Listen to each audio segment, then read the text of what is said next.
ओम नमः शिवाय। हर हर महादेव। दोस्तों, स्वागत है आप लोगों का एक बार फिर से हमारे इस शिवाजी एस्ट्रोलॉजी चैनल में।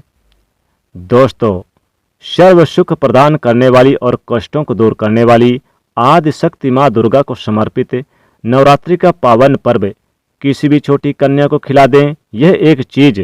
जी हाँ दोस्तों, पूरे साल माता रानी की कृपा से जमकर बरसेगा पैसा, मिलेगी सभी संकटों और कष्टों से मुक्ति।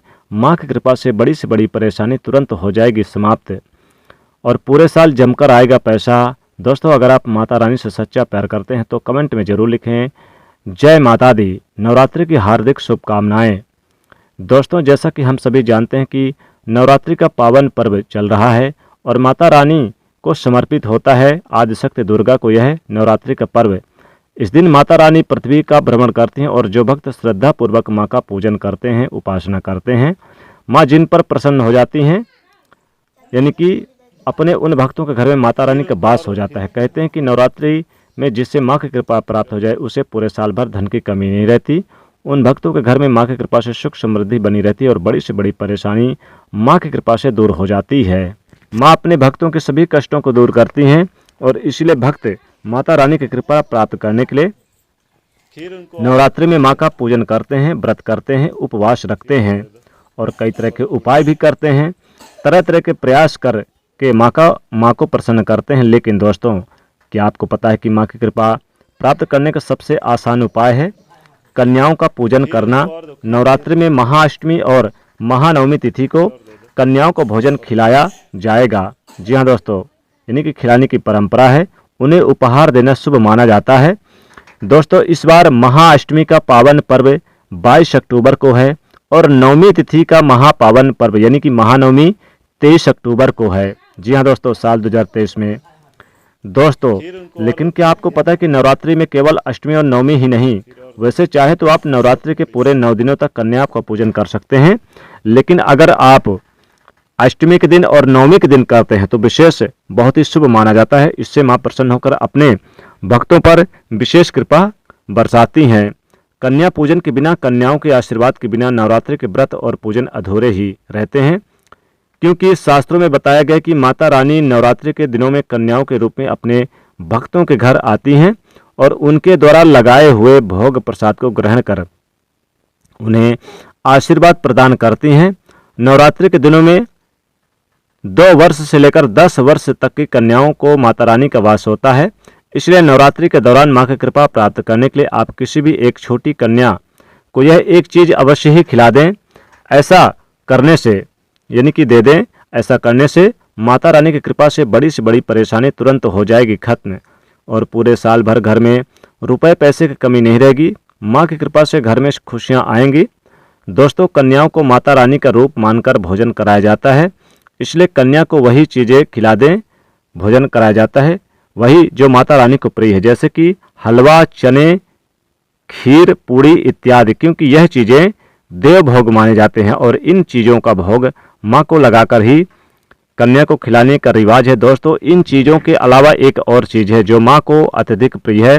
उस एक चीज़ के बिना माँ का पूजन अधूरा रहता है और वह है नारियल। नारियल माता रानी को अत्यधिक प्रिय है। नारियल के भोग के बिना माँ का भोग अधूरा माना जाता है। शास्त्रों में नारियल को श्रीफल कहा जाता है। श्री यानी कि माँ लक्ष्मी जी, नारियल माँ लक्ष्मी जी को अत्यधिक प्रिय है नारियल, इसलिए इसे श्रीफल के नाम से भी जाना जाता है। घट की स्थापना के समय नारियल रखा जाता है। माँ की कृपा प्राप्त करने के लिए माता रानी का स्वरूप मानकर कन्याओं को नारियल अवश्य ही खिलाना चाहिए। कन्याओं को भेंट में देना चाहिए नारियल। कन्याओं को नारियल खिलाने से और देने से माँ का आशीर्वाद मिलता है। नारियल का भोग अवश्य लगाएं। भोग लगाने के लिए सबसे पहले स्नान कर स्वच्छ वस्त्र धारण करें। अब एक यानी कि पानी वाला नारियल लें। अगर पानी वाला नारियल ना मिले तो आप सूखा नारियल लें, जिसे गोला भी कहा जाता है, जो मेवे में आता है, आप वह भी ले सकते हैं। नारियल लेकर इसे पानी से धोकर साफ करके गंगा जल का छिड़काव कर लें।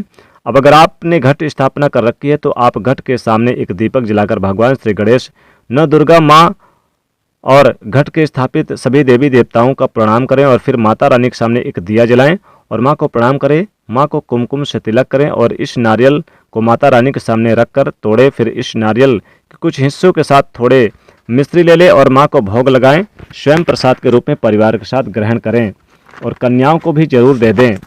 दोस्तों, कन्या पूजन का विशेष महत्व होता है, लेकिन कन्या को ऐसी कौन सी खास दे दें जिससे माता रानी प्रसन्न हो जाती हैं। दोस्तों, बता दें कि माता रानी को आप खासकर अष्टमी और नवमी के दिन जब कन्या भोजन कराएंगे तो उन्हें आप एक लाल चुनरी में एक सेव, 1 रुपये का सिक्का, 2 लौंग, 2 इलायची बांधकर जरूर दे दे और उसमें साथ ही फल में आप केले भी रख सकते हैं। सभी कन्याओं को दे दे, इससे विशेष लाभ होता है और शुभ फलों की प्राप्ति होती है, माता रानी कृपा बरसती है। या फिर आप चाहें तो एक एक नारियल भी दे सकते हैं। सभी कन्याओं को, जितने भी कन्या हैं उन्हें दे दें, काफ़ी शुभ माना जाता है।